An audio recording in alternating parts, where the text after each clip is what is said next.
कधीच नाही चुकणार तुमचे फेवरेट टीव्ही शोज झी5 सोबत, तेही एकदम फ्री। काय चाललंय इथे? मॅम ते काही नाही, आम्ही उद्याच्या इव्हेंट बद्दल डिस्कस करत होतो. That's it. अनुष्का, तू जरी नाही सांगितलं ना तरी मीच सांगणार आहे. आई, मी जेव्हा इथे आले तेव्हा पारू अनुष्काशी खूप चुकीच्या पद्धतीने बोलत होती. पारू आज अनुष्काला काय म्हणाली माहिती, की मी तुझं आदित्य दादांशी लग्न कधीच होऊ देणार नाही. मला सांगा, या घरातले एवढे मोठे निर्णय घेणारी पारू कोण आहे?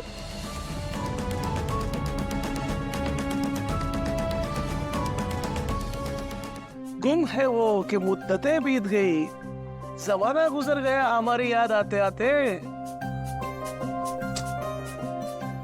ऐकल्या, काय झालं? कसला विचार करतेस एवढा? पारूचा.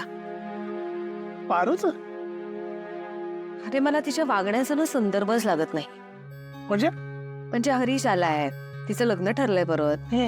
तिने किती आनंदात असायला हवं खरं तर प्रिया आणि अनुष्का सोबत वाद घालत होते. एक मिनिट. पारू वाद घालत होती तर ते अनुष्का आणि प्रिया सोबत? नाही, तुझा काहीतरी गैरसमज होतोय ऐकल्या. अरे प्रियाच मला म्हणाली.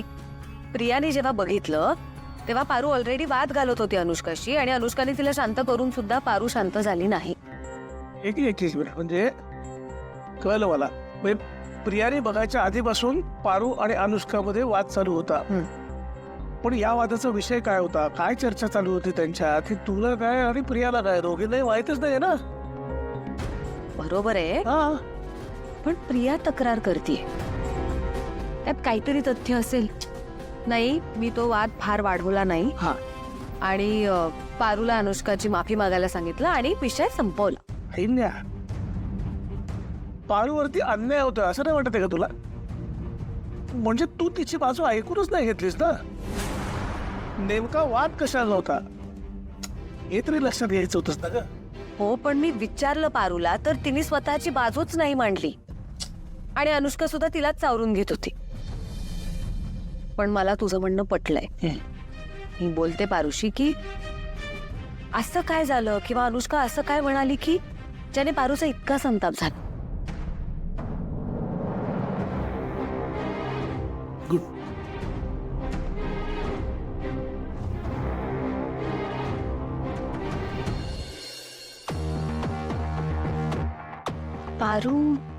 पारू अशी मुलगी नाहीये, मी ओळखते तिला. पण मग ती अशी का वागते? मी आज जे बघितलं ते खरं होतं की मग कमीच चुकीचा विचार करते? काहीच कळत नाही.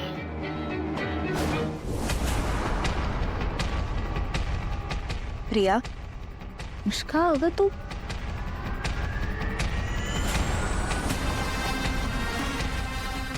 Thank you so much Priya, thank you so much.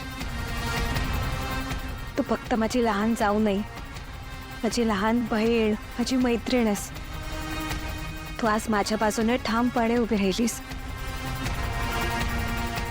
तुझ्यासारखी जाऊ मिळायला नशीब लागतं आणि मी खरंच नशीबवान आहे. आज तुझ्यामुळे पारू निरुत्तर झाली.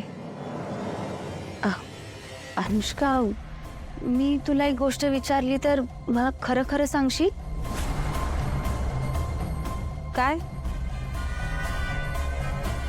पारू कधीच तिच्या मर्यादा ओलांडत नाही, कधीच बेताल वागत नाही, कधीच ताळतंत्र तोडत नाही. मग की आजच असं काय झालं की ती तुझ्याशी अशी वागली? मला सांग, मी येण्याआधी तुमच्यात नक्की काय चर्चा सुरू होती? नक्की असं काय झालं की पारूला तुझा इतका राग आलाय? काही नाही आहे का प्रिया. हे बघ, मी ब्रँड अँबॅसेडर झाले होते ना, तो राग पारूच्या मनात खतखतत होता. मग तेच ती मला ऐकवायला आली होती की मी ब्रँड अँबॅसेडर होते तेव्हा आपल्या कंपनीचं कसं नुकसान झालं आणि मग कसं उद्याच्या इव्हेंट नंतर आपली कंपनी नंबर 1 ठरणार आहे. हेच सगळं ऐकवायला आली होती मला, बाकी काही नाही. पारू अशी दुसऱ्यांना कमी लेखणाऱ्यांपैकी नक्कीच नाही.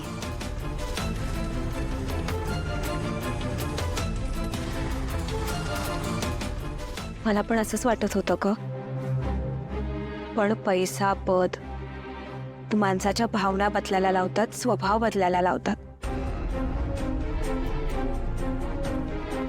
पारू आपल्या कंपनीसाठी किती इम्पॉर्टंट आहे हे मला माहिती आहे, म्हणून मी फारसं काही लक्ष दिलं नाही. मी लेट गो केला. असो, मला उद्याच्या इव्हेंटची तयारी करायची. मी येते.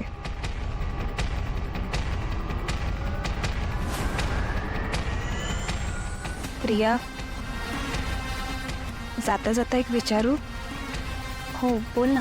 पारूच्या कॉन्फिडन्सनी बोलली ना की आदित्यचं आणि माझं लग्न होऊन नाही देणार.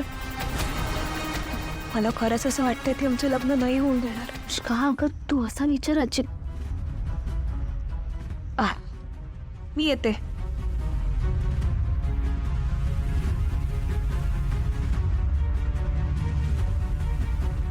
ही इथे का आली होती? काही नाही, ते उद्याच्या इव्हेंटचं डिस्कशन करायला आली होती. खरंच? हो. बरं ठीक आहे. ॲक्च्युली मला पण तुला उद्याच्या इव्हेंटबद्दलच सांगायचं होतं. उद्याचा इव्हेंट असा ग्रँड होणार आहे ना, म्हणजे सगळं असं पारूमय होणार आहे. पारू पारू पारू आणि नुसतं पारू. मजा येणार आहे उद्या. मला खूप झोप येते प्रीतम. मी पटकन चेंज करून आले. प्रिया ऐक, कमाल आहे. आता तर बोलत होते आणि आता लगेच झोप येते. हो गॉड, आज छोटासा का होईना आनंद मला मिळालाय. यू नो व्हॉट, प्रियाने तिच्या लाडक्या पारूला सनसनीत कानाखाली वाजवली आहे. यार आय मिस्ड यू. देर तर तिकडे पाहिजे होतेस तो सीन पाहायला. काय एवढा अमेझिंग सीन मिस केलाय मी? हो ना, तू पाहिजे होतेस खरंच. पण काय आता, दिला चान्स. पण ती तशीच कानाखाली वाजवली ना,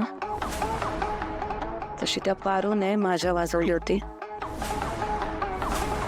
तुला माहिती आहे अनुष्का, मला ना त्या पारूचे खूप हाल झालेले पाहिजे. खूप हॉल एकदम सिरियस टॉर्चर झालं. थांब डाव.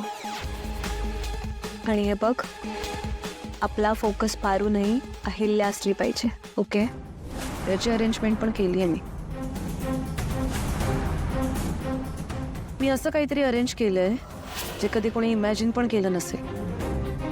उद्या त्या किर्लोस्कर कंपनीचा तो शेवटचा इव्हेंट असेल. तू फक्त एक काम कर, तू त्या स्टेज पासून जरा लांब उभी राहा. म्हणजे काय करणार आहेस तू नेमकं? बघशील ना उद्या. हा, फक्त तुला एक छोटीशी तयारी करावी लागेल. त्या संपूर्ण किर्लोस्कर फॅमिलीच्या फोटोजवर चढवण्यासाठी खूप सारे हार विकत घ्यावे लागतील.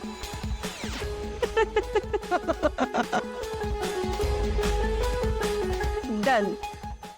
झी5 ॲप डाउनलोड करा आणि पहा सर्व एपिसोड्स एकदम फ्री.